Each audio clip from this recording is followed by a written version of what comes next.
Olá, meus irmãos, passando esse domingo, dia 13 de agosto, terceira semana do Saltério, para meditarmos então o Santo Evangelho nesse 19º domingo do tempo comum. Evangelho meditado hoje será o Evangelho de Nosso Senhor Jesus Cristo, segundo São Mateus, lá no seu capítulo 14, versículo do 22 ao 33.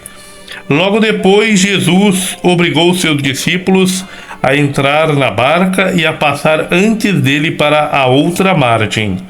Enquanto ele despedia a multidão, feito isso, subiu à montanha para orar na solidão. E chegando à noite, estava lá sozinho. Entretanto, já a boa distância da margem, a barca era agitada pelas ondas, pois o vento era contrário. Pela quarta vigília da noite, Jesus veio a eles caminhando sobre o mar. Quando os discípulos o perceberam caminhando sobre as águas, ficaram com medo. É um fantasma, disseram eles, soltando gritos de terror. Mas Jesus logo lhes disse: tranquilizai-vos, sou eu, não tenhais medo. Pessoal, o evangelho de hoje é maravilhoso. Hoje, na primeira leitura, nós tivemos primeiro a Reis, capítulo 19, versículo do 9 ao 13. Depois, segunda leitura, carta de São Paulo apóstolo aos Romanos, capítulo 9, versículo ao 5. Então, a cena, da primeira leitura lembra Moisés no Sinai. Assim como Moisés experimenta a presença de Deus no Sinai, também Elias assiste a teofania no mesmo lugar. Moisés foi instrumento de Deus na constituição do povo. Elias então aparece como reformador que segue as pegadas do seu predecessor. Então, a religião fenício-cananeia representava Baal como o deus do trovão e da tormenta.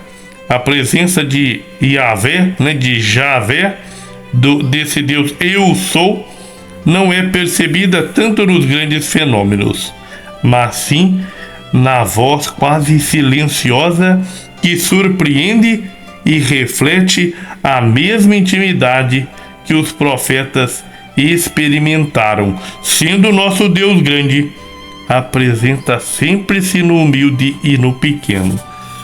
Já São Paulo apóstolo, expressa a dor pelo seu povo, colocando como testemunha Jesus Cristo, o Espírito Santo. Sua solidariedade chega ao ponto de expressar a disposição de separar-se de Cristo, se isso pudesse ser útil para salvar o seu povo.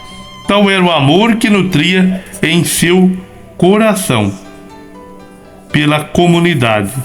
Então, os discípulos estão sós na barca, então estão lá navegando e atravessando o lago. Jesus despede a multidão e depois sobe a montanha para orar na solidão. Com sua oração precede o momento de prova para os discípulos. A barca, açoitada pelo vento, não consegue avançar. É a mesma situação em que se encontra a comunidade de Cristo, a igreja nascente após a ressurreição de Jesus, que está distante dela, enquanto eles estão à mercê das ondas e dos ventos. Representação então das forças do mal. O mar é a representação de todas as forças do mal. E Jesus vem e supera. Jesus ao encontro dos seus, vencendo as forças do mal.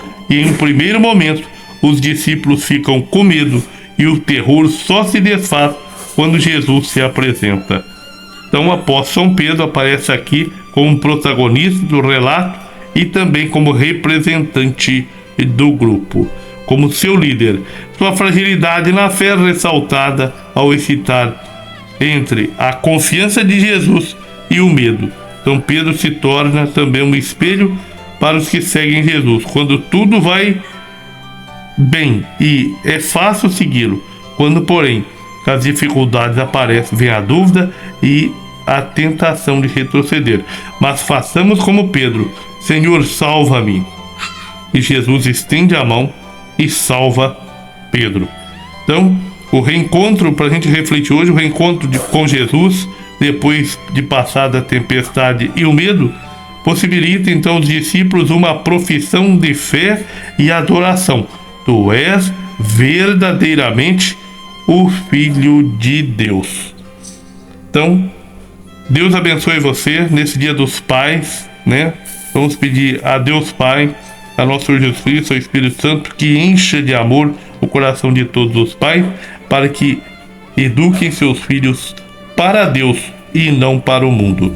Deus abençoe você, para que, cheios do Espírito Santo, possamos afirmar como salmista no Salmo 85: mostrai-nos, Senhor, a vossa misericórdia e dai-nos a vossa salvação. Grande abraço, curta e compartilha.